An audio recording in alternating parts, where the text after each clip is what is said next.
এই ছোট জলহস্তির বাচ্চা ছোটবেলা থেকেই সাঁতার কাটতে চায়, কিন্তু নদীতে পা রাখতেই ডুবে যায়। কিন্তু তার বাবা ঠিক সময়ে এসে তাকে নিরাপদে কিনারায় রেখে দেয়। এরপর তার বাবা আবারও পানির নিচে চলে যায়, কিন্তু সে তাকে কিনারা দিয়ে হাঁটতে বলে।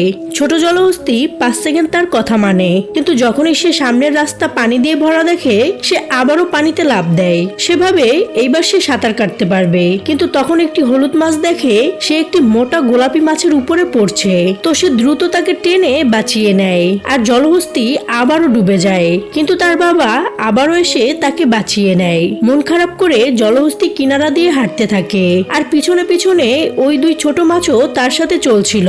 তখন জলহস্তি যখনই আবারও পানিতে যাওয়ার চেষ্টা করে, তো মাছেরা তাকে মানা করে, কিন্তু সে কারো কথাই শোনে না আর আবারও লাফ দিয়ে ডুবে যায়। কিন্তু এইবার মাছেরা তাকে সাহায্য করে, আর বাবা যখন ফিরে আসে তো দেখে যে তার বাচ্চা সাঁতার কাটা শিখে গিয়েছে আর সে আরামে সাঁতরাচ্ছে।